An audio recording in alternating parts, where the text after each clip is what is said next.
ఆజ్ఞలు చదువుకుందాం. ప్రతి ఒక్కరు కూడా రెండోసారి చెప్పండి. నిర్గమకాండము 20వ అధ్యాయము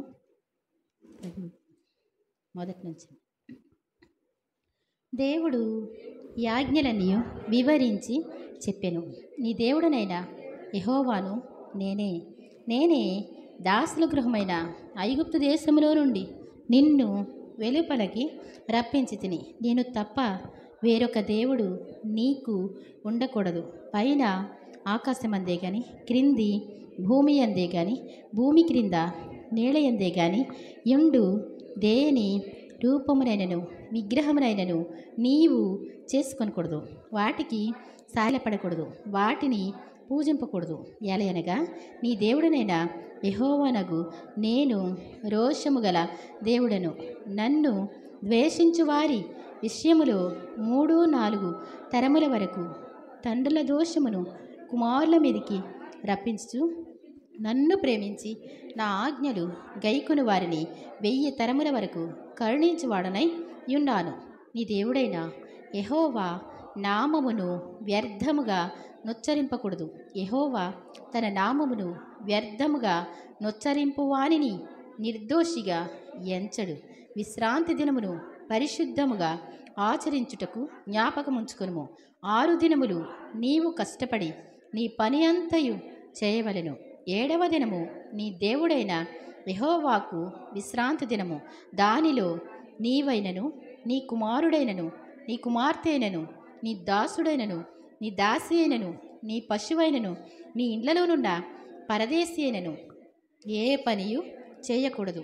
6 దినములలో యెహోవా ఆకాశమును, భూమియు, సముద్రమును, వాటిలోని సమస్తమును సృజించి 7వ దినమున విశ్రమించెను. అందుచేత యెహోవా విశ్రాంతి దినమును ఆశీర్వదించి దాని పరిశుద్ధపరిచెను. నీ దేవుడైన యెహోవా నీకనుగ్రహించు దేశములో నీవు దీర్ఘాయుష్మంతుడు అన్నట్లు నీ తండ్రిని నీ తల్లిని సన్మానించుము. నరహత్య చేయకూడదు, వ్యభిచరింపకూడదు, దొంగిలకూడదు, నీ పొరుగువాని మీద అబద్ధ సాక్ష్యము పలుకకూడదు, నీ పొరుగువాని ఇల్లు ఆశింపకూడదు.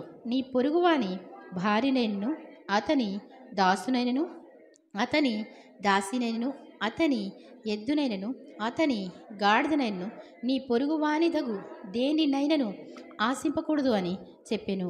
ఆమేన్. ప్రేమాగల మా ప్రియ రక్షకుడా, ప్రభువా మమ్ము కనికరించి మేమీ ఆజ్ఞల్ గైకొనుటకు మాయాత్మలను ప్రేరేపించు. ఆమేన్. దేవుని నామానికి స్తోత్రం. మీ అందరికీ నా వందనాలండి. దేవుడు తన మహాకృపను బట్టి మనందరినీ కూడా ఆరోగ్యంగా సజీవ లెక్కలో ఉంచినందుకు దేవునికి స్తోత్రం చెల్లిద్దాం. హల్లెలూయా, హల్లెలూయా. అందరూ సంతోషంగా ఉన్నారా? సంతోషంగా ఉంటే మరి ఒకసారి దేవుని స్తోత్రం చెప్దాం. హల్లెలూయా. దేవుని స్తుతించడం మంచిదంటండి. మన జీవితానికి ఎంతైనా దేవుని స్తుతించాలన్నమాట అండి. కాబట్టి సామెతల గ్రంథం 16వ అధ్యాయము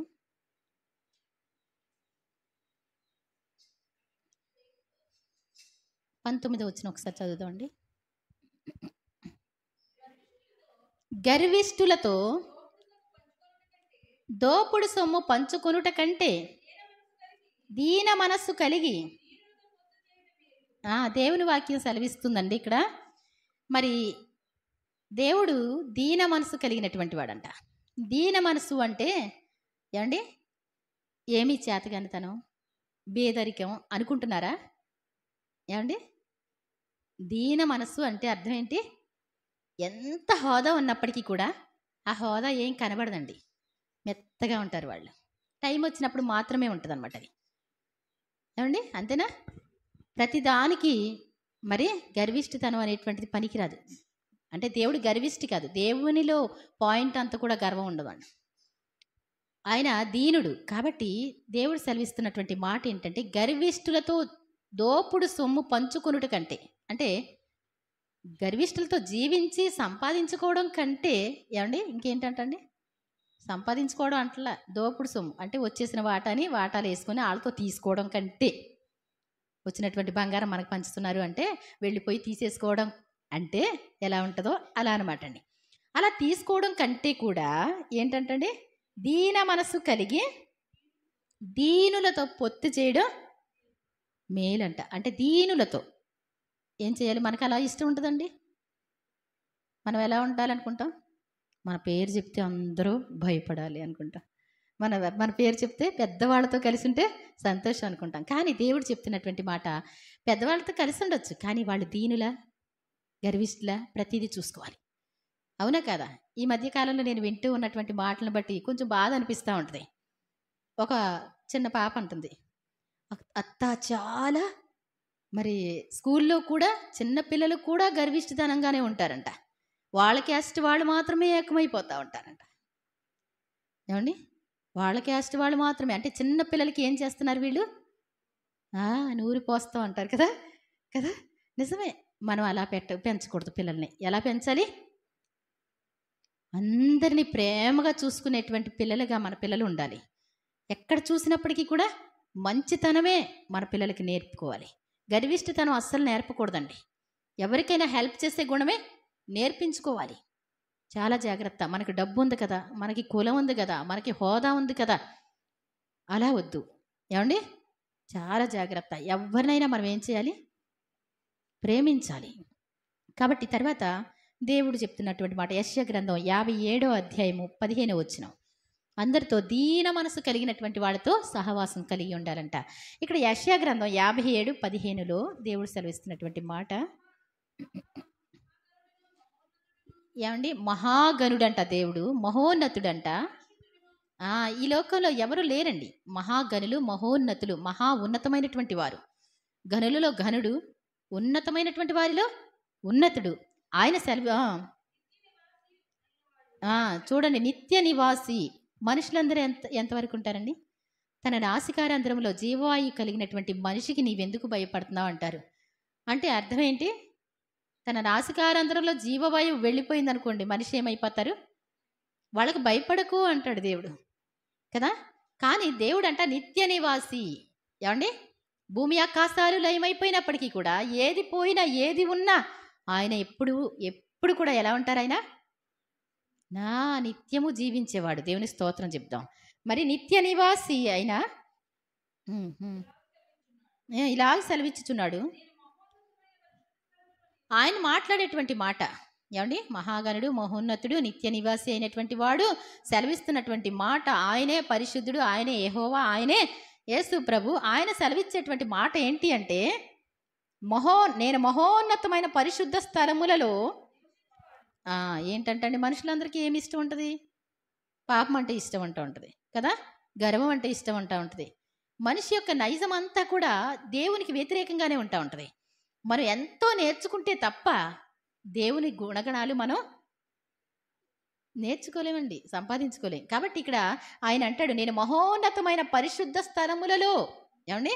బాగా పరిశుద్ధుడు అనమాట అండి. పరిశుద్ధ దేవదూతలు కూడా ఆయన చూడలేక 2 కళ్ళతో అలా 2 రెక్కలతో కళ్ళు కప్పుకొని, 2 రెక్కలతో కాళ్ళు కప్పుకొని పరిశుద్ధుడు, పరిశుద్ధుడు, పరిశుద్ధుడు. ఏమండి? రేయింబగళ్ళు కూడా ఆయన స్తుతిస్తూ ఉన్నారంట. ఎన్ని గంటలండి?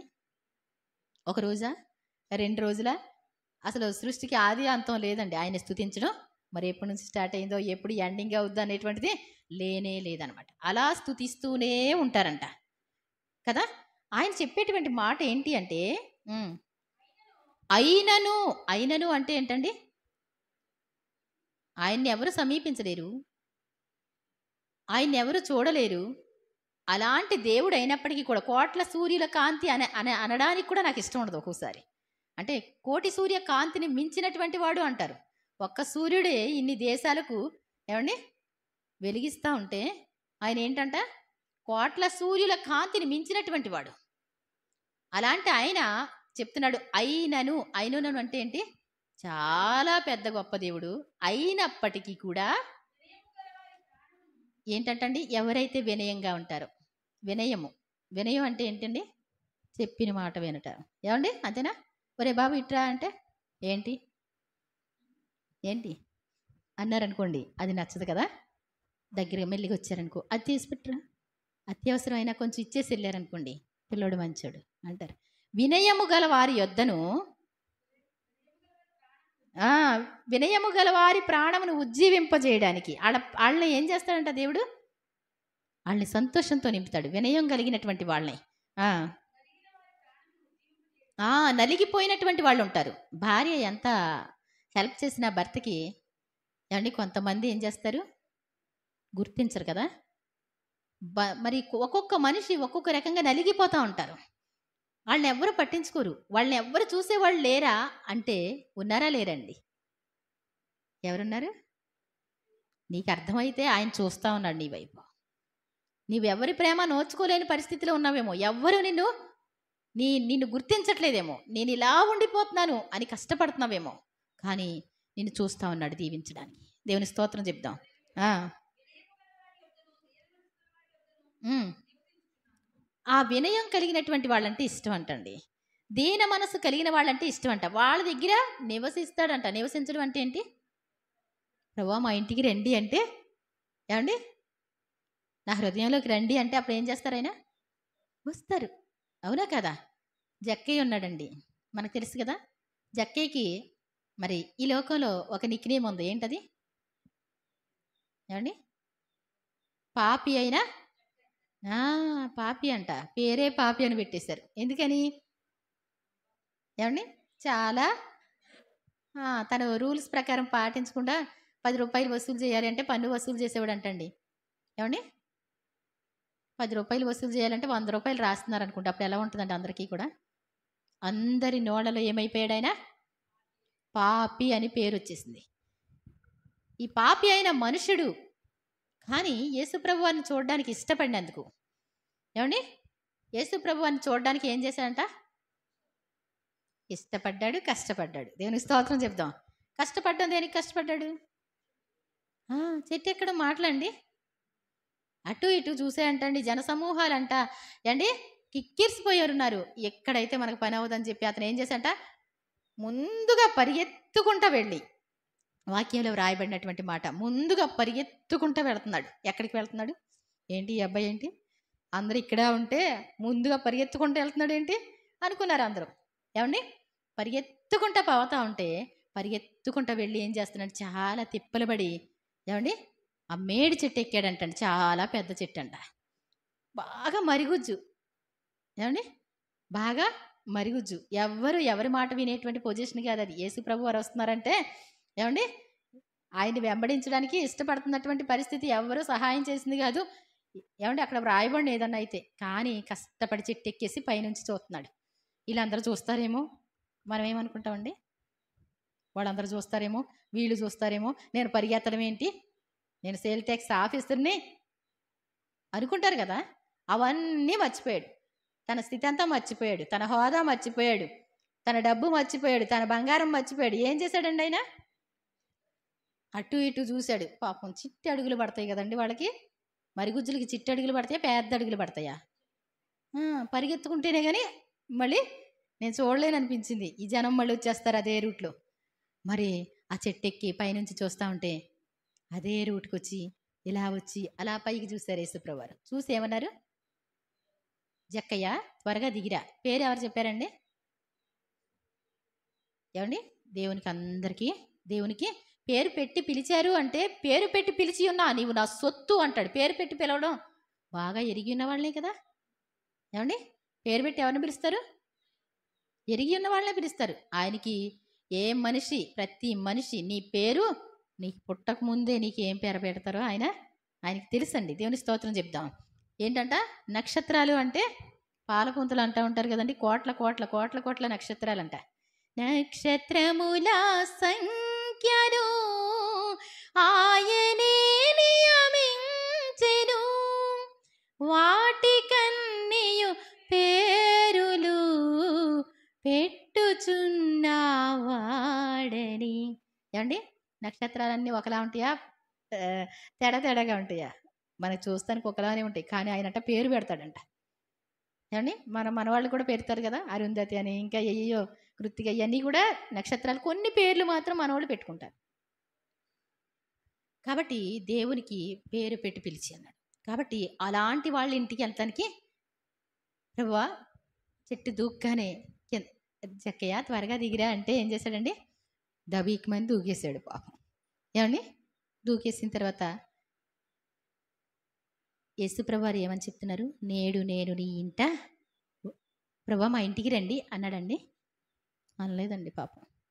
అంత ధైర్యం లేదండి, అంత ధైర్యం లేదు. కానీ కంగారుగా దూకి చూస్తూ ఉన్నాడు ఆశ్చర్యంగా. ఆయనకి ఎలా తెలిసి పేరు అని చూస్తూ ఉంటే, నేడు నేను నీ ఇంట ఉండవలసి ఉన్నది. దేవుని స్తోత్రం చెప్దాం. ఎవరైతే ఏమండి దీన మనసుతో ఉంటారో, తగ్గించుకుంటారో, దేవుణ్ణి ప్రేమిస్తారో వాళ్ళ దగ్గరికి ఆయన పిలవకుండానే వస్తారండి. దేవుని స్తోత్రం చెప్దాం. ఆయన మహాగణుడు, మామూలు కాదండి. కొంచెం డబ్బు సంపాదిస్తే ఏమండి, ఒక డబ్బు దొరికింది అనుకోండి, ఏమండి నేనంటే ఎంత హోదాయో అనుకుంటారు. ఎంత భేదవాళ్ళైనా ఎంత చూస్తూనే ఉంటామండి. ఎంత గేర్ వచ్చేద్దో. ఒక కారు కొన్నారంటే వాళ్ళని పట్టుకోలేమండి. ఏమండి? అవునా కదా? ఇంకంతే, వాళ్ళతో మాట్లాడలేం.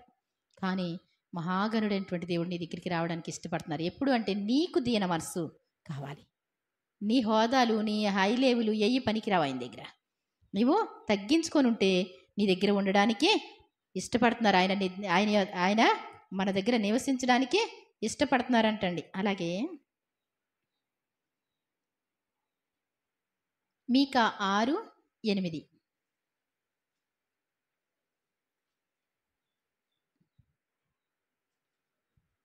మీకా గ్రంథం 6వ అధ్యాయము 8వ వచనం అండి.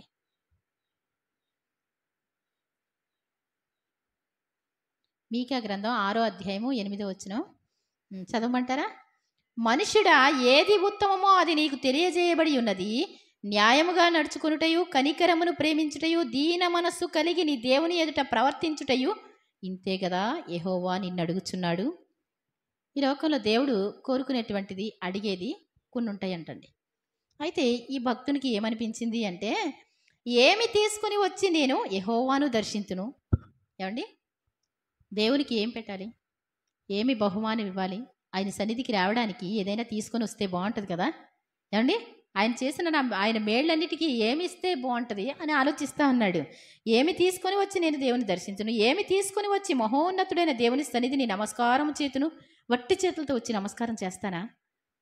ఏమండి, ఆయన గొప్పవాడు కదా అని అనుకుంటున్నాడు. దహన బలులను, ఏడాది దూడలను ఆయన అర్పించి దర్శించునా? ఇవన్నీ కూడా దహన బలులు అర్పించి దర్శించునా? వేల కొలది పొట్టేళ్లను, వేలాది నదులంత విస్తారమైన తైలమును ఆయనకు సంతోషము కలుగుజేయునా? నా అతిక్రమమునకై నా జ్యేష్ఠపుత్రుని నేను ఇత్తునా? ఏమండి, ఏంటంటండి? వేల కొలది పొట్టేళ్ళు అంటండి, వేలాది నదులంత విస్తార తైలం. ఏమండి, తైలం అంటే ఏంటి? స్ప్రే ఉందండి. ఎంత ఉంటుంది? కొంచెం ఉంటుంది కదా. ఎంత మరి మరి అచ్చ జటామాంసి అత్తరు సేరున్నారా? ఏమండి, ఆవిడ బుడ్డి పగలగొడితే అందరికీ కూడా ఏమైపోయింది? బుర్ర పోయినాయండి అందరికీ.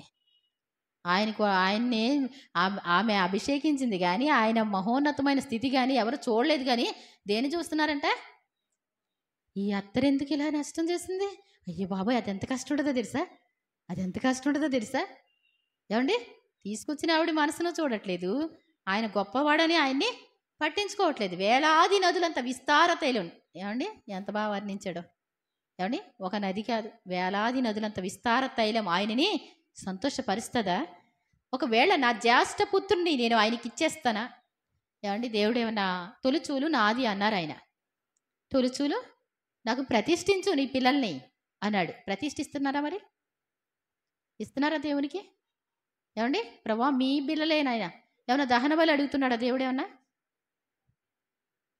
ఏమండి, దహన బలి కాదు కదా, అంతకంటే హై లెవెల్గా చేసుకోవడానికే దేవుడు వాడుకుంటానికి ఇష్టపడి అడుగుతున్నారు ఆయన. అందుకే అండి ఎవరు సరిగా ఇవ్వకపోబట్టే ఇంట్లో ఏమండి తొలిచూలు మానేసి మలిచూలు అంటే ఆఖరి వాళ్ళని దేవుడు ఇష్టపడడం మొదలుపెట్టారు. ఏమండి, దావీదు ఎవరు? కడసరి వాడు అంటారు. యోసేపు ఎవరండి? ఆఖరి వాళ్ళే.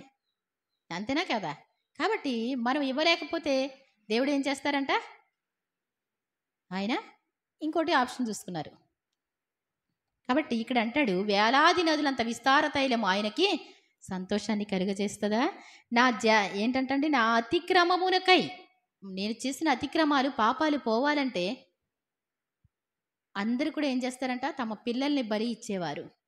కాబట్టి నా జ్యేష్ఠ పుత్రుని నేను అర్పింతునా అంటే నేను ఇత్తునా, నా పాప పరిహారముకై నా గర్భఫలములు నేను ఇత్తునా.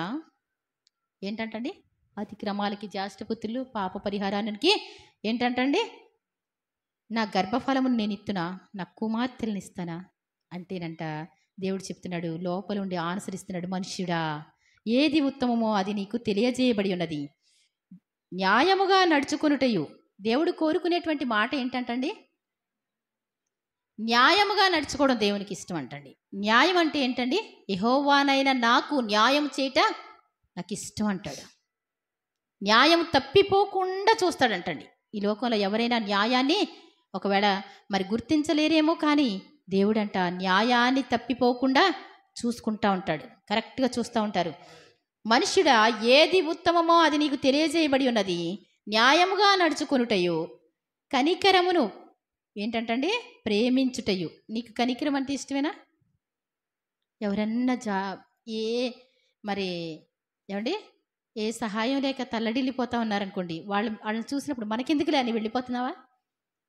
అది దేవునికి ఇష్టం ఉండదంట. నువ్వేం చేయాలి?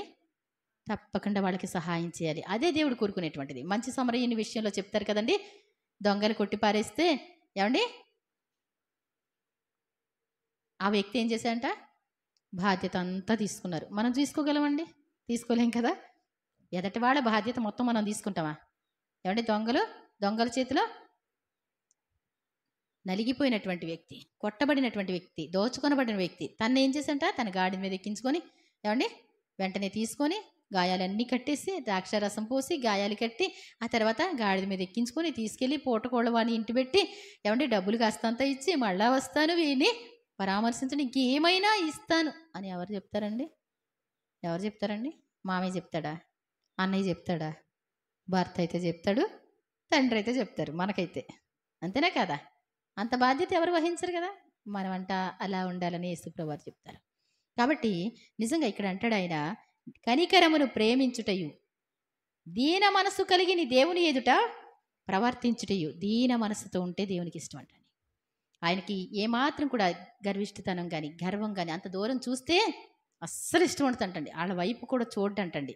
ఎవరి హృదయంలోనన్నా ఏమండి అతిశయం కానీ గర్వం కానీ ఉంటే వాళ్ళని ఆ మనుషుల వైపు కూడా చూడడానికి దేవుడు ఏం చేయడంట, ఇష్టపడరు. ఒకవేళ దేని మనసే ఉంటే నేను మీ ఇంటికి వస్తాను అంటాడంట. ఆ జక్కయ్యతో చెప్పినట్టు. దేవుని స్తోత్రం చెప్దాం. కాబట్టి ఇంతే కదా, యెహోవా నిన్ను అడుగుచున్నాడు, వేలాది నదులంత విస్తార తైలం, అది ఇది అది కాదండి. మొదట మనం ఏం చేయాలి? మనకున్నటువంటి గర్వాలు హోదాలు అన్నీ కూడా ప్రక్కన పెట్టి, ప్రభువా నన్ను అంగీకరించండి ఆయన, నా హృదయంలోకి రండి నాయన. ఇదే పండగ అంటే, ఇదే సంతోషం అంటే, ఇదే దేవునికి నీవిచ్చే కానుక. అది చేద్దామా ఇది చేద్దామా ఈ ఆలోచనలు అక్కర్లా. మొదటిగా మనం ఏం చేయాలి? ఎక్కడ చూసిన భక్తి కనపడినటువంటి పరిస్థితికి వచ్చేసిందండి. ఏమండి, ఎక్కడ చూసినా ఏమనిపిస్తుంది? లోక మర్యాదలే కనపడతా ఉంటాయి. అసలు దేవుడు అంటే లెక్క లేని పరిస్థితి కనపడుతుంది. దేవుడు అంటే భయం లేదా మనుషులకి? వీళ్ళు ఏమన్నా ఏమండి నిత్య నివాసులే ఏంటి? భూమి మీద ఎప్పుడు ఉండిపోతారా? ఏముందని హోదా? 4 రోజులు పని చేయకపోతే ఏమండి ఏమీ దొరకవండి. ఒకవేళ 100 ఎకరాలు ఉంటుంది, పని చేయకపోతే వీళ్ళకి ఏమైనా వచ్చేస్తుందా? తరతరాలకు ఆస్తులు కూర్చుకున్నవారే ఏమండి ఎవరికి వాళ్ళు పని చేసుకుంటున్నారు. మనుషులే గుర్తుపెట్టుకోవాలి. దేవుణ్ణి మాత్రం ఘనపరచడం అనేటువంటిది చాలా మంచిది. మనిషికి అదెంతో ఉత్తమమైనది అనమాట అండి. కాబట్టి మనం ఏమాత్రం కూడా దీన మనసు మర్చిపోకూడదు, అది మాత్రం ఉండాలి. ఇర్మియా గ్రంథం 44వ అధ్యాయము 10వ వచనం చదువుతున్నానండి ఒకసారి. ఇర్మియా గ్రంథం 44:10లో అసలు మన ప్రవర్తనలు ఎలా ఉన్నాయి అనేటువంటిది మనం ఒకసారి చూద్దాం. నేటి వరకు వారు దీన మనసు ధరింపకున్నారు, భయమును అందకున్నారు. నేను మీకును మీ పితరులకును నియమించిన ధర్మశాస్త్రమును కట్టడలను అనుసరింపకే ఉన్నారు. ఎప్పటి వరకు అంటండి?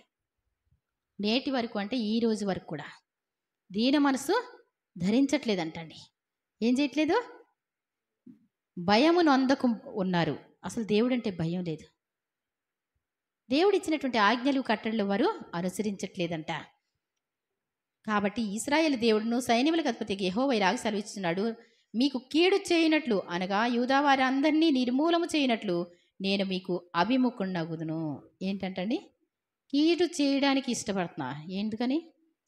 మీ ఇష్టానుసారంగా మీరు ప్రవర్తిస్తున్నారు కదా, నా ఆజ్ఞలు కట్టడలు అనుసరించట్లేదు కదా, నా దగ్గర ఉండడానికి మీరు ఇష్టపడట్లేదు కదా.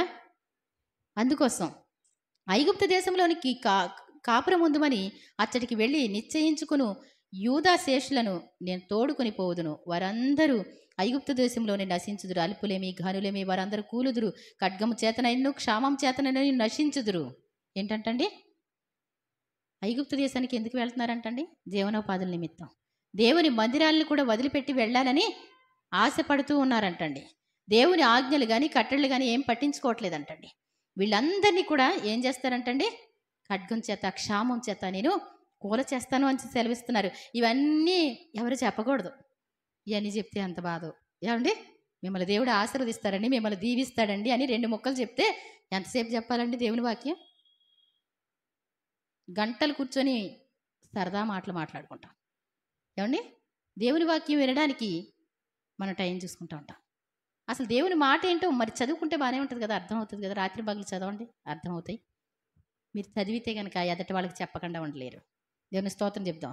మీకు తెలిస్తే చెప్తారు దేవుని మాట. ఏమండి? ఈ లోకంలో వెల కట్టలేనటువంటిది ఏదైనా ఉందంటే దేవుని మాటే. కాబట్టి అక్కడ అంటాడు ఆయన, క్షామం చేతన నశింతురు, ఖడ్గం చేతనైను క్షామం చేతనైను వారు చత్తురు. ఎక్కడికి వెళ్తున్నారు వీళ్ళు? దేవుని మందిరాలు వదిలిపెట్టి, దేవుని ఆజ్ఞలు వదిలిపెట్టి మా ఇష్టానుసారంగా మేము బ్రతుకుతాం. ఏమండి? మాకు ఆశీర్వాదం కావాలి, దీవెన కావాలి అంటే మేము విశ్రాంతిని రాలేమండి, దేవుని మాటలు వినలేమండి. ఏమండి? ఆయన ఆజ్ఞలు కట్టలు మాకు అనవసరం అండి, మేము సంపాదించుకోవడానికి వెళ్తున్నామండి అంటే ఏమవుద్దంట? అక్కడే చేస్తారంట. దేవుడు చెప్తున్న మాట చాలా జాగ్రత్త. కొంతమంది దేవుని మీద తిరుగుబాటు చేసి మా డబ్బు మేము సంపాదించుకుంటాం, మా తిండి మేము తింటాం అనేసి అనుకుంటూ ఉంటారు. దేవుడు కాపాడకపోతే ఏమవుద్దండి? ఏమవుద్దో తెలియదు. ఇక్కడ చెప్తున్నాడు చూడండి, శాపాస్పదముగాను భీతి పుట్టించు వారుగాను దూషణ పాలుగాను తిరస్కారం నొందిన వారుగాను ఉందురు. యెరూషలేము నివాసులను నేను ఎలాగూ శిక్షించుతునో అలాగే ఐగుప్తులో నివసించు వీరిని ఖడ్గం చేతనే కానీ క్షామం చేతనే కానీ తెగులు చేతనే కానీ శిక్షించదును. ఖడ్గం, తెగులు, క్షామం అంటే ఏంటండి? కరువు. భయంకరంగా నేనే శిక్షిస్తా. కావాలని వెళ్తున్నారు. దేవుని ఆజ్ఞలు కట్టలు ఏమాత్రం పట్టించుకోరు. మా శక్తి మాకుంది, మా యొక్క బలం మాకుంది, మా ధనం మాకుంది, ఏమండి మా దేవతలు మాకున్నారు. ఏంటి? ఇంకెవరితో పడితే వాళ్ళతో ఏమందడమే. ఒక క్రైస్తవ కుటుంబాల్లోకి మొత్తం అన్యులు జాయిన్ అయిపోయి ఏమండి అన్యాచారాలే. ఎందుకని? పర్వాలే, అమ్మాయి బాగానే ఉంది. ఏమండి? హిందువులైతే ఏమైంది? అసలు తెలిస్తేనేగా భక్తి అంటే ఏంటో. ఏమండి? దేవునికి ఇవ్వాల్సినటువంటి ఒక ప్రత్యేకత తెలుసుకోకపోతే ఎవరు పడితే వాళ్ళే పర్వాలేదు అనుకుంటే కుటుంబాలు ఏమైపోయినాయి? శోధన పాలైపోతున్న పరిస్థితి. కావున తాము మరలి వచ్చి యూదా దేశంలో కాపురం ఉండవలన మక్కువ చేత ఐగుప్తులో ఆగుటకై అక్కడికి వెళ్ళు యూదా వారిలో శేషమును ఎవరునూ తప్పించుకొనరు. శేషమేమీ ఉండదు. వారి పోవు వారు గాక మరి ఎవరునూ తిరిగి రారు. అప్పుడు తమ భార్యలు అన్య దేవతలకు ధూపం వేయుదురని ఎరిగి ఉన్న పురుషులందరూ అక్కడ నిలిచి ఉన్న స్త్రీలను ఏంటంటండి? తమ భార్యలు ధూపం వేస్తారని తెలుసంట వీళ్ళకి. వీళ్ళు ఎవరు? వీళ్ళు యూదా ప్రజలే. ఏమండి? వీళ్ళు ఎలా ఉండాలి అసలు? దేవుని కోసం చెప్పాలి, దేవుని కోసం నిలబడాలి. కానీ తమ భార్యలు ఏం చేస్తున్నారంట? ధూపాలు వేస్తారు, అన్నీ కూడా చేస్తూ ఉంటారు. వాళ్ళందరూ తెలుసున్నప్పటికీ కూడా అక్కడ నిలిచిన స్త్రీలను మహాసమాజముగా కూడిన వారును ఐగుప్తు దేశమందలి పత్రోసులో కాపురముండు జనులందరూ ఇర్మియాకు ఈలాగు ప్రత్యుత్తరం ఇచ్చిరి, యెహోవా నామం బట్టి నీవు మాకు ప్రకటించు ఈ మాటను మేము అంగీకరింపము. మాకొద్దయ్యా, నువ్వు చెప్తున్న మాట మాకు అక్కర్లేదు, మేము మా దేవతలకు ధూపం వేస్తున్నాం. ఏమండి? మేము అంగీకరించాం. నువ్వెవరో మాకు చెప్పడానికి? ఏమండి? ఒక దేవుని మాట చెప్పేవాడు ఎలా ఉండాలి? కులం అయితేనే చెప్పాలి. కులం అయితే చెప్పాలి కదా. ఏమండి? చాలు చాలు పాస్టర్ గారు ఆపండి, ప్రార్థన ఆపండి, చాలు చాలు, రండి రండి, ఇంక రండి, భోజనాలు పెట్టండి. ఏమండి? నేను చూశానండి అలాంటి, అది ఎంతో బాధాకరం. చాలు, ఇంక చాలు. మీకు పెళ్ళిళ్ళు అయినాయా లేదా? ఆడవాళ్ళైనా మీరు? ఇంటికాడ భర్తలకి మరి వడ్డించాలి కదా. పెందరకాడ ఎన్నింటికి పెడతారండి ప్రార్థన? 8 గంటలకు పెడితే 8:30 గారికి 5 గారికి భోజనం పెట్టేయాలి. వీళ్ళు ఏం చేయాలంట? పాటలు అవుతున్నాయో లేదో 3 పాటలు అవగానే బైబిల్ పెట్టుకొని వెళ్ళిపోవాలి. దేనికోసం? చాలా జాగ్రత్త. మనకి గర్వం ఉంది కదా, మాకు ఆస్తి ఉంది కదా, బలం ఉంది కదా, మాకు కులం ఉంది కదా, చాలా జాగ్రత్త. నాకు అస్సలు నచ్చదండి ఆ విషయాలు.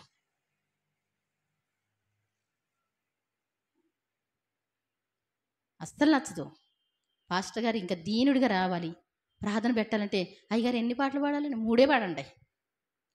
అయిపోయిందండి ప్రార్థన, వెళ్ళే లోపల అయిపోయింది. వీళ్ళు కూర్చొని మాట్లాడుకోవడం కోసం. చాలా జాగ్రత్త. దేవుడు శిక్ష విధిస్తానని చెప్తున్నాడు. చదువుతున్నటువంటి మాటలు మీరు మనసు పెట్టి ఒక్కసారి వినాలని కోరుకుంటున్నా ప్రతి ఒక్కరు కూడా. మేము నీతో చెప్పిన సంగతులన్నింటినీ నిశ్చయముగా నెరవేర్చబోచున్నాము. మేమును మా పితరులను, మా రాజులను, మా అధిపతులను, యూదా పట్టణములను, యెరూషలేము వీధుల్లోనూ చేసినట్లే ఆకాశరాణికి ధూపం వేయుదుము. ఆకాశరాణి అంటే ఎవరో తెలుసా? ఆకాశరాణి అంటే ఒక మాంత్రికుడు చెప్తాడు, నేను ఆకాశరాణి. ఆకాశరాణి అంటే నీ పేరు మాకు తెలవాలంటే ఎలా తెలుస్తుంది అంటే ఆంజనేయుడు అని చెప్పాడు. ఇర్మియా ప్రవక్త వెళ్ళి ఇలా చేయడం మంచిది కాదు కదా, ఎందుకమ్మా ఇలా చేస్తున్నారు? మీరు చెప్పే మాటలు ఏంటండి? మా భర్తలకు తెలుసు, మేము ధూపం వేస్తున్న సంగతి మా భర్తలకు తెలియదు అనుకుంటున్నారేంటి? మా దేవత ఆకాశరాణికి మేము ధూపం వేస్తాం అంతే. ఏమండి చూడండి, చూడండి, యెరూషలేము వీధుల్లో చేసినట్లే ఆకాశరాణికి ధూపం వేయదు. ఎక్కడంటండి? అందుకే అంటాడు యెరూషలేము వీధుల్లో అటు ఇటు పరిగెత్తి. చూడండి, ఇర్మియా 5వ అధ్యాయంలో ఉంటుంది, మీరు చూస్తే. అనగా మేము అలాగూ చేసినప్పుడు మాకు ఆహారము సమృద్ధిగా దొరికాను, మేము క్షేమంగా ఉంటుంది, ఏ కీడును మాకు కలుగలేదు. దేవుడు చూస్తా ఉన్నారు. వీళ్ళు పూజలు చేయడం ఆరంభించారు. అబ్బా పంట పండింది, చాలా బాగా వచ్చిందండి. ఎందుకు వచ్చిందంట? ఆకాశరాణికి ధూపం వేశాను కాబట్టి వచ్చిందంట. మేము ఆకాశరాణికి ధూపం వేయకయు ఆమెకు పానార్పణలు అర్పింపకయు మానినప్పటి నుండి సమస్తం మాకు తక్కువైనది. మేము ఖడ్గము చేతను క్షామం చేతను క్షీణించుచున్నాము. మేము ఆకాశరాణికి ధూపం వేయగాను ఆమెకు పానార్పణములు అర్పింపగాను మా పురుషుల సెలవు లేకుండా మేము పిండి వంటలు చేయుచున్నామా, ఆమెకు పానీయార్పణములు పోయిచున్నామా అని వారు చెప్పగా, ఏమండి ప్రవక్త గారు ఇర్మియా గారు, ఏంటి మా దేవతకి మేము వేసినప్పుడు కాడ నుంచి బాగుందండి, మా ఆయన గారికి చెప్పామండి. ఎవరికి? యూదులు కదా వాళ్ళు, అన్ని స్త్రీలను పెళ్లి చేసుకున్నారు కదా, ఆయనకి చెప్పామండి. ఆయనకి తెలియకుండా ఏమీ చేయట్లేదండి. అలా వేసినప్పటి కాడ నుంచి మాకు ఎంతో బాగా కలిసి వస్తుందండి. ఏంటంట? ఏమీ తక్కువ కాలేదండి మాకు. మేము మాత్రం మీ మాటలు వినలేమని చెప్తున్నారండి. ఆమెకు పానీయార్పణం పోయిచున్నామా అని వారు చెప్పగా, వాళ్ళకి తెలియకుండా మేము చేయట్లే. ఇర్మియా ఆ స్త్రీ పురుషులందరితో అనగా తనకు అట్లు ప్రత్యుత్తరం ఇచ్చిన ప్రజలందరితో ఇట్లా, నేను యూదా పట్టణముల్లోను యెరూషలేము వీధుల్లోనూ మీరును మీ పితరులను మీ రాజులను మీ అధిపతులను దేశ ప్రజలను ధూపము వేసిన సంగతి యెహోవా జ్ఞాపకము చేసుకొనలేదా? దేవుడు చూడట్లేదు అనుకుంటున్నారా? నువ్వేం చేస్తున్నావో చూస్తాడు దేవుడు. ఏమంటే చూస్తాడు, చూడ్డా? ఇంటికాడ కూర్చున్నా చూస్తాడు, ప్రార్థనకు వచ్చింది చూస్తాడు, ఏమండి విగ్రహారాధన చేసింది చూస్తాడు. ఈ లోకంలో ఆయన చూసినట్టు నిన్ను ఎవరు చూడలేరు. ఒకవేళ భార్యకి తెలియకుండా నువ్వు ఏయైనా చేయొచ్చు, భర్తకి తెలియకుండా ఏయైనా చేయొచ్చు, ఏమండి తినేసి తినలేదని చెప్పొచ్చు, ఏయైనా చెప్పొచ్చు. కానీ దేవుడు మాత్రం ఏం చేస్తున్నారు? మీరు ఏంటి ధూపం వేయట ఆయన చూడలేదా? ఏంటంటండి? యెహోవా ఆ సంగతి జ్ఞాపకం చేసుకోలేదా? అదే కదా ఆయన మనసునకు వచ్చెను, నువ్వు చేసింది వచ్చింది. ఓహో, పంట బాగా పండింది అంటే నువ్వు ధూపం వేయడాన్ని బట్టి వచ్చిందని నీ భర్తతో మాట్లాడడం వినలేదు ఆయన? ఎందుకు వచ్చిందంట? పోనీలేని దేవుడు ఇస్తూ ఉంటే, పంటలు పండిస్తూ ఉంటే ఆయన మైమర్చిపోయాడేమో. ఒక గాలి తుఫాను రాకుండా పంటను ఆపారు, వడగళ్ళు కురవకుండా ఆపారు, తెగులు రాకుండా నిన్ను కాపాడుతూ ఉన్నారు.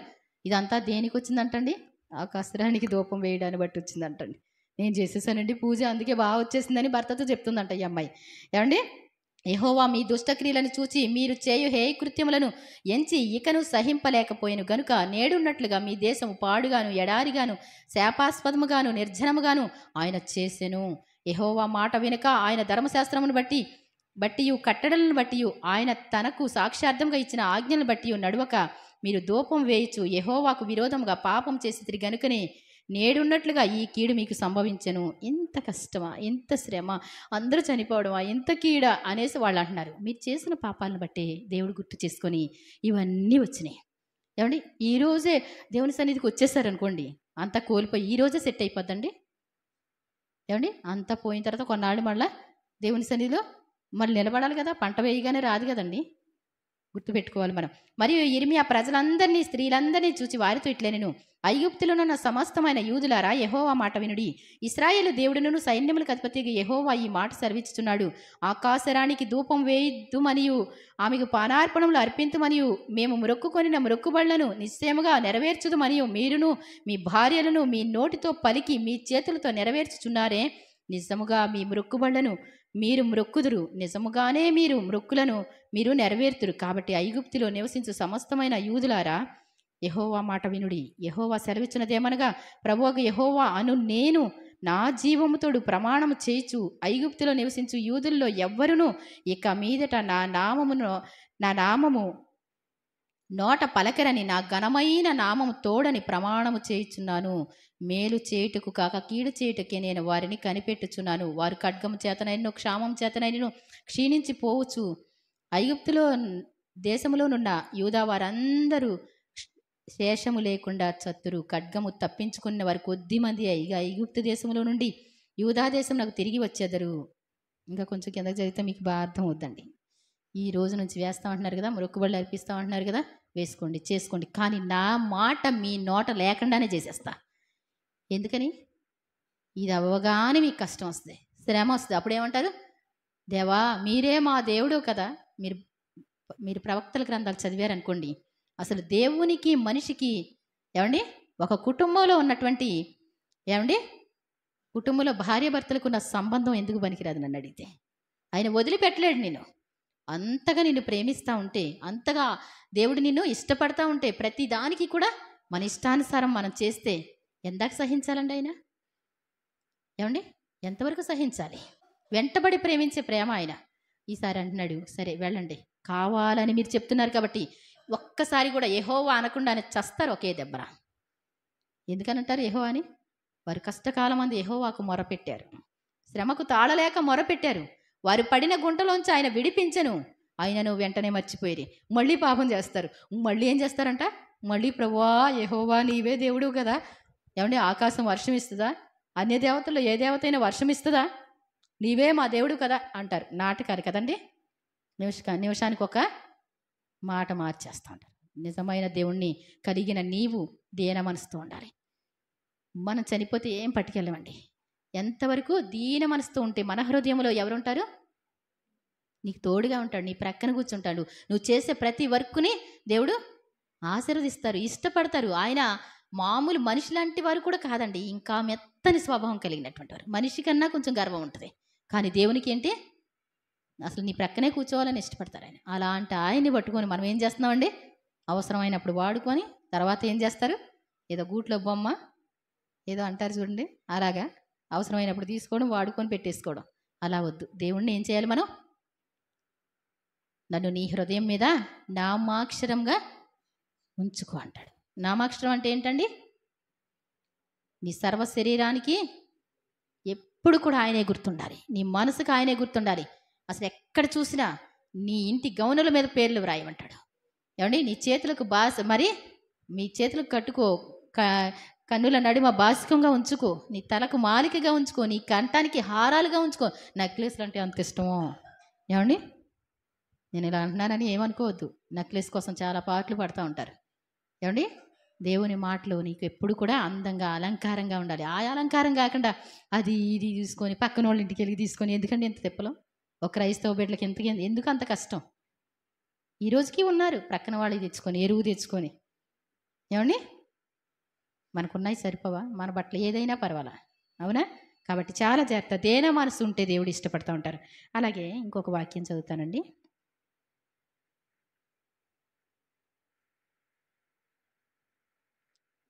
మత్తయి సువార్త 11వ అధ్యాయము 28వ వచనమండి.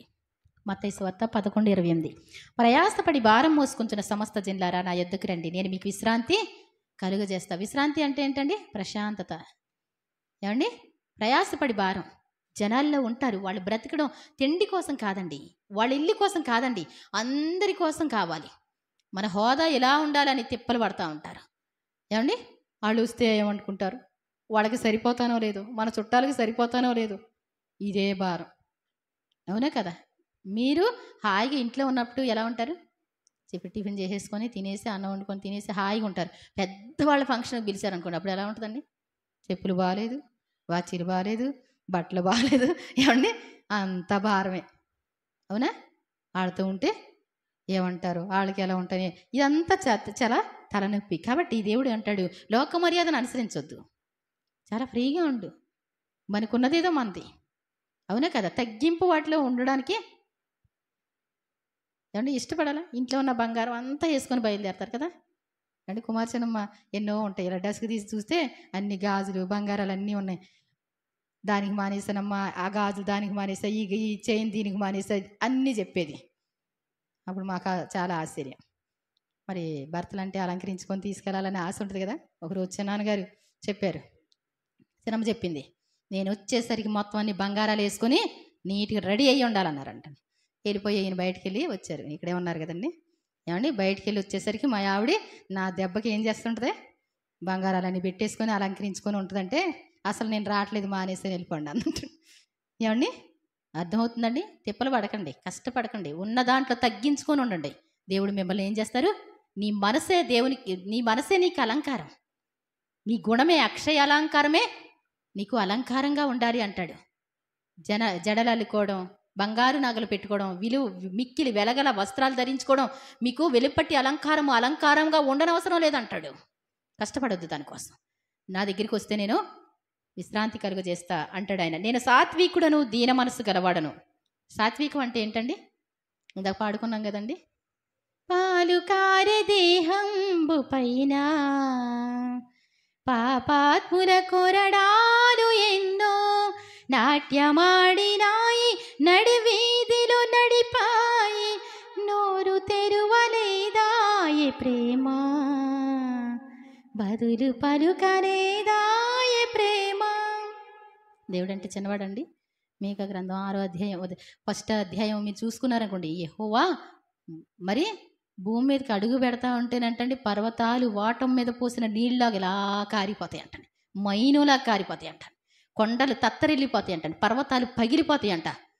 మహా ఉన్నతుడు భూమి మీదకి రావడానికి తగ్గించుకొని రావాలి. ఆయన సెట్ చేసుకొని రావాలి. అలాంటి ఆయన భూమి మీద మొదటిగా అడుగు పెట్టింది ఎప్పుడంటే ఇశ్రాయేలు ప్రజల కోసం, ఆడ బాధను చూడడానికి వచ్చానంటాడు. అలాంటి ఆయన్ని ప్రతి ఒక్కడు గుద్దడమే, ప్రతి ఒక్కడు కాంట్రకిచ్చి ఉమ్ము ఊయడమే. గొప్పవాడు అని చెప్పుకున్నావు కదా, అద్భుతాలు చేసావు కదా, కళ్ళు లేని వారికి కళ్ళు ఇచ్చావు కదా, ఇప్పుడు నీ గొప్పతనం ఏంటో చూపించు అని ఇష్టం వచ్చినట్టు కొడతా ఉంటే లాగేవాడు, పీకేవాడు, మరి కళ్ళకి గంతలు కట్టి బంతులు ఆడుతూ ఉంటే ఒక్క మాట మాట్లాడాడండి ఆయన, నేను సాత్వికుడను, సాత్వికులు ధనిలు వారి భూలోకాన్ని స్వాతంత్రి. ఆ మాట ఒక్క అధ్యాయంలోనే మీరు పాయింట్లో వస్తానే ఉంటుందండి. సాత్వికులు ధనిలు వారి భూలోకాన్ని స్వతంత్రించుకుంటారు. దేవునిదే భూలోకం అయినప్పటికీ కూడా మరలా ఏం చేశాడు ఆయన? మహిమంతా వదిలిపెట్టి నీలా వచ్చి, ఏమండి సశరీరుడిగా వచ్చి, ఒక్క మనిషిగా దీనుడిగా వచ్చి భూలోకాన్ని ఏం చేశాడంటండి? స్వతంత్రించుకొని వెళ్ళాడంట. దేవుని స్తోత్రం చెప్దాం. దేవుడు అక్కడికి వెళ్ళగానే ఆయన తనదైనటువంటి రక్తాన్ని, అమూల్యమైన రక్తాన్ని తీసుకొని వెళ్ళగానే పరలోకంలో ఉన్న తండ్రి ఏమండి అబ్బా ఏం సంబోధిస్తాడు కుమారుని.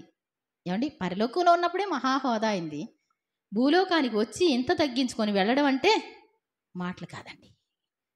ఏమండి అందుకే అంటాడు, ఆకాశములో మరి పరలోకం మందు ఉన్న వారిలో కానీ, భూమి మీద ఉన్నవారు కానీ, భూమి క్రింద ఉన్నవారిలో కానీ అన్ని నామాల కంటే పై నామం ఉండాలి. ప్రతి వారి మోకాలు ఆయన నామాన వంగాలి, ప్రతి వారి నాలుక నా ప్రియకుమారుడైన యేసు ప్రభు అని ఒప్పుకోవాలి అంటాడు దేవుడు. ఆజ్ఞ ఇచ్చాడంటండి. నార్మల్ కాదండి దేవుడు అంటే.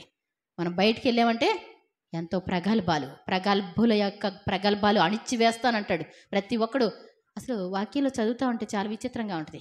దేవుణ్ణి ఒకసారి దూషించాడు అనుకోండి, తెలియకుండా దూషించాడు కాబట్టి క్షమాపణ ఉందంట. ఇక జీవితాంతం దూషిస్తూ ఉంటే వాడికి కఠినమైన శిక్ష ఉందంట. ఎందుకని? ఈసారి చెప్తాడో లేదు చూద్దాం. నేనంటే తెలియదు కదా, అందరూ అంటున్నారు అన్నాడేమో వాడు అని చూస్తూ ఉంటాడు. అయినా కానీ వీడు రెచ్చిపోయి ఇంకా అంటూ ఉంటే వాటన్నిటికీ శిక్ష పడద్దంట.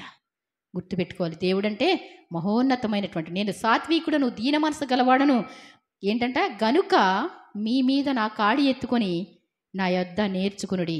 ఈ అహంకారం అనేటువంటిది, ఈ గర్వం అనేటువంటిది నేర్చుకోకుండా వస్తాయి. ఏమండి? కానీ దీన మనసు అనేటువంటిది ఏంటి? తగ్గించుకోవడం అనేటువంటిది ఏంటి? నేర్చుకుంటేనే తగ్గించుకోవడం. ఏమండి? మనల్ని మనం తగ్గించుకోవాలంట. చాలా వినయంగా, విధేయతగా. యేసుప్రభు అలాంటి వారిని ఇష్టపడతాడు. అప్పుడు మీ ప్రాణములకు విశ్రాంతి దొరుకును. ఎలయనగా నా కాడి సులువు, నా భారం తేలిక. చాలా ఈజీగా బ్రతకొచ్చండి యేసుప్రభుని నమ్ముకున్న వాళ్ళు. ఏమీ లేకపోయినా ప్రశాంతంగా బ్రతకగలుగుతాం. దేన మనసు లేకపోతే దేవుణ్ణి మనం ఏం చేయలేమండి? సంతోషపెట్టలేం. ఆయన మన దగ్గరికి తెచ్చుకోలేం. మనం ఆయన దగ్గరికి వెళ్ళలేం. ఏమండి? ఆయన దగ్గర ఆయన మన దగ్గరికి వచ్చి ఉండాలంటే ఎలా ఉండాలి మనం? దేని మనసు కావాలి. దేవుని ఎదుట ప్రవర్తించాలంటండి. అలాగే ఒకసారి 1 పేతురు 5వ అధ్యాయం 5వ వచనమండి. చిన్నలారా మీరు పెద్దలకు లోబడి ఉండుడి. చిన్నవాళ్ళు అంటే ఎవరు? దేవుని నమ్ముకున్న ప్రతి ఒక్కరిని కూడా దేవుడు ఏం చెప్తారంట? చిన్నలారా. ఏమండి? పౌలు గారు ఏమండి సౌలుగా ఉన్నప్పుడు, సౌలు అంటే ఏంటో తెలుసా? సౌలు అంటే అర్థం తెలుసా? సౌలు తెలుసండి అందరికీ? ఏంటి నా వైపు ఒక్కళ్ళు చోట్ల వింటలేదు, నాకు అర్థం కావట్లే. సౌలు ఏమండి పౌలుగా మారిన తర్వాత సంఘాలు కట్టారుగా ఆ పౌలు గారు. తన పేరు ఏంటంటే సౌలు. మన తల్లిదండ్రులు మనల్ని ఎలా పిలుస్తారు? రాజా. ఏమండి? ఏమంటారు? మా అబ్బాయి రాజులా ఉండాలని. మా అమ్మ అనేదంట మా అన్నయ్యని దొరగారు అనేది అంటండి. ఏమండి? మా అబ్బాయి దొరగారులా ఉండాలని. మా మామగారు ఏమనేవారు? ఎవరిని చూసినా రాజా ఇట్రానా. ఎప్పుడు కూడా మన పిల్లలు పెద్దగా ఉండాలి అని ఆశపడుతూ ఉంటారు. సౌలు గారి పేరు పెద్దవాడు అని అర్థం అనమాట, గొప్పవాడు అని అర్థం అనమాట. ఏమండి? వాళ్ళ తల్లిదండ్రులు ఏం పెట్టారు? మనిషి యొక్క స్వభావంలో ఎలా పెట్టారు? పెద్దవాడిగా పిలవాలి అని పెట్టుకున్నారు. సౌలా నన్ను ఎందుకు హింసిస్తున్నావు? మునికోలకు ఎదురు తన్నుట నీకు కష్టతరం కదా. ఏమండి? నాగలి దున్నేటప్పుడు అది ఉంటుంది కదండి, నాగలి ఉంటుంది కదా, దాన్ని అంటండి మన పాదాలతో గట్టిగా కొట్టామనుకోండి, నాగలి ఏమైపోద్దండి? ఇరిగిపోద్ది కదా. ఇరిగిపోద్దా? మన కాలు చెత్త అయిపోద్ది. చాలా జాగ్రత్త. దేవునికి ఎదురెళ్ళకూడదు. వెంటనే ఆ దర్శనం ఎప్పుడైతే చూశాడో ఏం చేశాడు? సౌలు అని పెట్టుకున్నాడు. పౌలు అని పెట్టేసుకున్నాడు. ఏమండి? సౌలు వల్ల ఏమైపోయింది? పెద్దోడు అలా చిన్నోడుగా మారిపోయాడు. ఈసారి కంటే నేను చిన్నోడే బాబు, నాకు అలా ఆ పెద్ద పేరు వద్దు. ఏమండి? పాపులలో ప్రధాన పాపిని అని ఒప్పుకున్నాడు. ఎవరైనా మామూలుగా దేవుడు లేకుండా ప్రధాన పాపిని అని ఒప్పుకుంటారండి? తప్పులు ఒప్పుకుంటారు ఎవరైనా? ప్రధాన పాపిని నేను అంటారా? దేవుని దగ్గరికి వచ్చినాడు మాత్రమే, దేవుని మనసున్నవాడు మాత్రమే ఒప్పుకుంటారు. కాబట్టి చాలా జాగ్రత్త. మనం ఇక్కడ అంటాడు, చిన్నలారా మీరు పెద్దలకు లోబడి ఉండుడి. మీరందరూ ఎదుటి వాని ఎడల దీన మనసు అను వస్త్రము ధరించుకొని. ఎదటి వాళ్ళు ఎవరైనా ఉంటే ఎలా ఉండాలంట? ఎలా ఉండాలండి? అబ్బా స్టైల్గా కూర్చుంటే అప్పుడు పెద్దోడు అనుకుంటారు కాబోలు అని కాదండి. ఎలా ఉండాలంట? ఒక ఆవిడ విక్టోరియా రాణి ప్రార్థనకు వస్తూ ఉండేవారంటండి. వచ్చి కూర్చుంటే ఒక పేదరాలు కూడా గబగబా వచ్చి, అనుకోకుండా వచ్చి ఇలా కూర్చోగానే ఆవిడ వైపు చూసి, అమ్మో రాణిగారు అని చెప్పి గబగబా లేచి వెనక్కి వెళ్ళిపోయిందంట. ఆవిడ అడిగిందంట, ఎందుకు వెనక్కి వెళ్ళిపోయావు? ఏమండి? మీ ప్రక్కన కూర్చోవడం అంటే మాటలా? మీరు దేశానికే రాణి కదా, దేవుని సన్నిధిలో నీవు నేను సమానమే అందంట ఆవిడ. దేవుని స్తోత్రం చెప్దాం. విక్టోరియా రాణి ఏమందంట?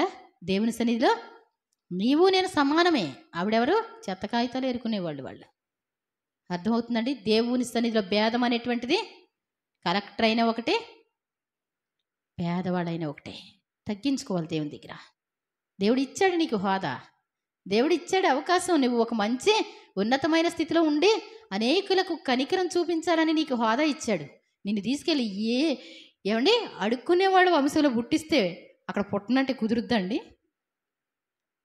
నువ్వేమన్నా రాసుకొని వచ్చావా? కాదు కదా. దేవుడు ఇచ్చాడు, దాన్ని బట్టి దేవుణ్ణి గనపరచు, దేవుని స్తుతించు. అంతేగాని ఆ హోదాని దేవుని దగ్గర చూపించుకో. మనుషుల ఎడల కూడా దీన మనసు అనేటువంటి వస్త్రం. ఎవరితో మాట్లాడినా ఎలా మాట్లాడాలి? చక్కగా పలకరించాలి. ఏయ్ ఎట్రారా, మాటలో ఎలా ఉండకూడదు, మనం ఎలా ఉండకూడదు. చక్కగా ఏమ్మా ఇలారా అన్నాం అనుకోండి, ఆ మాట ఎంతో వాళ్ళని ఏం చేస్తే, నువ్వు డబ్బులు ఇవ్వక్కర్లే, వాళ్ళకి ఆనందం కలిగిస్తుంది. అయ్యగారు చెప్పండి అయ్యగారు అంటారు. నీ అయ్యగారికి ఏం తక్కువ అవదు. అర్థమవుతుందండి? దీన మనసు అనేటువంటి వస్త్రం ధరించుకోవాలి. మిమ్మును మీరు ధరించుకొని మిమ్మును మీరు అలంకరించుకునుడి. దీన మనసు ఎవరికి ఉంటుందో వాళ్ళకి అందం వస్తుందంట, అలంకరణ వస్తుందంట. బంగారాలు, వెండ్లు, వెలగల వస్త్రాలు వాటి వల్ల అలంకరణ కాదండి. ఏంటంట? దీన మనస్సుని అది నిన్ను అందంగా, నీ ముఖాన్ని అందంగా చూపిస్తుంది. గర్విష్ఠుల హృదయం బాగుంటుందండి, వాళ్ళ ముఖం బాగుంటుందండి. దీనంగా ఉన్నవాళ్ళ ముఖం ఎలా ఉంటుంది? దీన మనసు, దయగల మాటలు, సుందర వదనం, తేజోమయుని రాజసం. ఏంటంటండి దేవునికి అందం ఏంటి? దీనంగా ఉంటాడు. ఎవరైనా వచ్చి పలకరించేయచ్చు ఆయన్ని. ఏమండి? దయగల మాటలు. ఆయన నీ దయగల కనుసైగులు, నీ దయగల మాటలే నన్ను ఇంతవరకు ఆయన సన్నిధిలో నిలబెట్టినాయి అంటారు భక్తులు. దేవుడు చాలా ప్రేమికుడు. ఆయన దగ్గరికి రావాలంటే పరిగెత్తుకుంటూ రావచ్చండి, పారిపోని అవసరం లేదు. ఇస్కరియోతు యోధ తెలివి తక్కువ వాడై, వాక్యం వినని వాడై, ఏమండి 33 సంవత్సరాలు యేసు ప్రభుతో తిరిగినప్పటికీ కూడా ఆయన యొక్క గుణలక్షణాలు ఎరక్క పోయి ఊరి పెట్టుకున్నాడు. అంతేనా కదండి? వింటే ఏమవును? అయ్యా తప్పు చేసేసాను, నన్ను క్షమించండి అంటే చిటుకుమని పరలోక రాజ్యం సంపాదించుకున్నాండి. వినలేకపోయాడు దేవుని వాక్యం. కాబట్టి మరి మనం దేవుని వాక్యం విని ఆయన దగ్గరికి వస్తే కనుక ఎంతో పరలోక రాజ్యం సంపాదించుకునేవాడే. కాబట్టి దేవుడు అహంకారులను ఎదిరించి దీనులకు కృప అనుగ్రహించును. అహంకారులను ఎదిరించి దేవుడు ఏం చేస్తారంట? ఎవరైతే నలిగిపోతున్నారో, ఎవరైతే దీన మనసుతో ఉన్నారో వాడికి కృప అనుగ్రహిస్తాడు. దేవుడు తగిన సమయమందు మిమ్మల్ని హెచ్చించినట్లు ఆయన బలిష్టమైన చేతి కింద దీన మనస్కులై ఉండండి. దేవుడు మిమ్మల్ని ఒక రోజు హెచ్చిస్తాడు. తగ్గించుకుంటే ఎలా ఉంటావు? ఇప్పుడే హెచ్చించుకోని అవసరం లేదు. ఏమండి? ఇప్పుడే హెచ్చించుకోని అవసరం లేదు. ఆయన హెచ్చిస్తే ఎలా ఉంటుంది? ఆయనే నిన్ను ఘనంగా నీ పేరుని హెచ్చిస్తారు. కాబట్టి మనం దీన మనసుతో ఉండటానికి ఇష్టపడదాం. దేవుడు మన దగ్గరికి రావాలంటే దీన మనసు కావాలి. దేవుని దగ్గరికి మనం వెళ్ళాలంటే దీన మనసు కావాలి. కీర్తనలు 15వ అధ్యాయంలో ఉంటుందండి. మరి యెహోవా నీ గుడారములో అతిథిగా ఉండ తగిన వాడెవడు? నీ పరిశుద్ధ పట్టణంలో నిలవతగిన వాడెవడు అంటే యథార్థమైన ప్రవక్తను కలిగి నీతిని అనుసరిస్తూ దీన మనసుతో ఉండువాడేనంటండి. దేవుని రాజ్యం ఎవరికన్నా కావాలి అంటే కనుక వాళ్ళు ఎలా ఉండాలండి? వద్దు, గర్వం వద్దు. రేపొద్దున ఉంటామో లేదో తెలియదు. ఈరోజు మాట్లాడిన వాళ్ళు రేపొద్దున ఉండట్లేదు. కాబట్టి నువ్వు దేవుని దగ్గరికి వెళ్ళాలి, పరలోక రాజ్యంలో ఉండాలి అంటే దీన మనసు కావాలి. ఒకవేళ దేవుడే మన దగ్గరికి వచ్చి చక్కగా నీతో ఫ్రెండ్షిప్ చేయాలంటే దీన మనసు కావాలి. మరి ఇష్టమేనండి దీన మనసు? అడుగుదాం. నాలో ఉన్న గర్వం తీసేయండి ప్రభా, ప్లీజ్ నాయన. నేను అంతటి నేను తీసుకోలేను, కానీ మీరు తీస్తే నేను దీన మనసుతో ఉంటా. మీతో స్నేహం చేయాలి, మీలాంటి వారు ఎవరు లేరు, నాకు కావాలి మీరు అని ప్రార్థన చేద్దాం. దేవుడు తన పరిశుద్ధ వాక్యం దీవించిన గాక. చిన్న ప్రార్థన చేసి సాక్ష్యానికి టైం ఇస్తానండి. పరిశుద్ధుడైన పరమ తండ్రి, మీ ఘనమైన, పరిశుద్ధమైన, పవిత్రమైన, ఉన్నతమైన, శ్రేష్టమైన నామానికి వందనాలు ప్రభువా. మరి ఈ లోకంలో మీరు ఇష్టపడేది ఏదైనా ఉంది అంటే వేలాది నదులంతా విస్తార తైలం నాయనా, వేల కొలది పొట్టేళ్ళు నాయనా, బలులు అర్పించడం ఇవన్నీ కాదు నాయన. దీన మనసు కలిగి నాయనా నీ ఎదుట కనికరాన్ని ప్రేమిస్తూ న్యాయంగా నడుచుకోవడమే మీకు ఇష్టమని మీరు సెలవిచ్చారు. మేము మీతో స్నేహం చేయాలంటే దీన మనసు కావాలి. మీరు మాలో ఉండాలంటే దీన మనసు కావాలి. మీ రాజ్యంలో మేము ప్రవేశించాలంటే దీన మనసు కావాలి. గర్వ హృదయాలు మా జీవితంలో తీసివేయండి. తెలిసి తెలియక చేసిన పొరపాట్లు, తప్పులని క్షమించండి.